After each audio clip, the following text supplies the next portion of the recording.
kowace mace take da shi akan mu sai manzon Allah ke cewa ka ciyar da ita idan ka ci, ka shayar da ita idan ka sha, ka yi mata tufafi lokacin da ka yi tufafi, sannan kuma idan ka tashi ladabtar da ita karka doki abin da ya shafi kewayen fuska, sannan kuma karka munana mata shine faɗin bakar magana kamar mutum ya zage ta ko kuma ya aibata gidansu ya ce yar talakawa ko ya aibata kabilarsu ko ya aibata garinsu ya ce yar ƙauye ko wani abu makamancin haka. manzo Allah duk ya hana wannan. Mace tana da haƙƙi akan ta karkai mata wannan. Sannan kuma ya bayyana a cikin wani hadisin haƙƙi da mace take da shi na kusantarta ko saduwa da ita ko ɗauke mata kewa ta fuskar saduwa, don wannan ɓangare ne cikin ɓangarori na aure. Irin yadda kake da wannan haƙƙin a kanta ita ma tana da shi a kanka.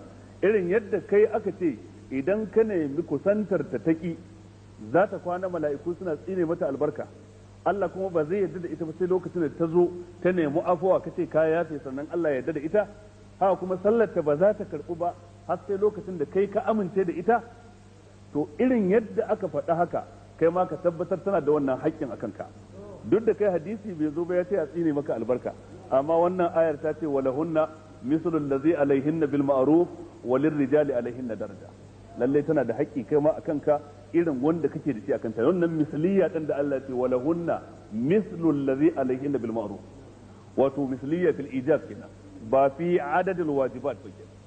Dangin wajibi da yake kanta wanda dole kai ma akwai wani dangin wajibi da yake kanka kuma dole kai mata. Da haka ya kamata mutum ya kiyaye wannan kwarai da gaske. Da haka manzon Allah sallallahu alaihi wasallam yake cewa wanda yafi kowa kyautatawa a cikin ku shine wanda yafi kowa kyautatawa iyalinsa. Khairukum li ahlihi wa ana khairukum li ahli. Mafi alherin ku shine wanda ya fi ku kyautata wa iyalinsa, yace ni ko na fi ku kyautata wa iyalina.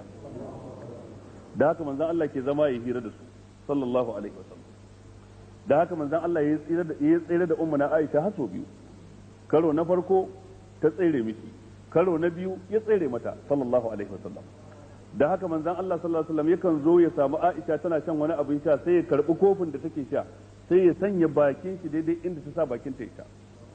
Da haka manzon Allah yake yin tarhimi wajen kiran sunanta Aishatu, amma sai ce ya Aish dan sanya mata wani karsashi a jika ta ji cewa ta isa a wurin miji.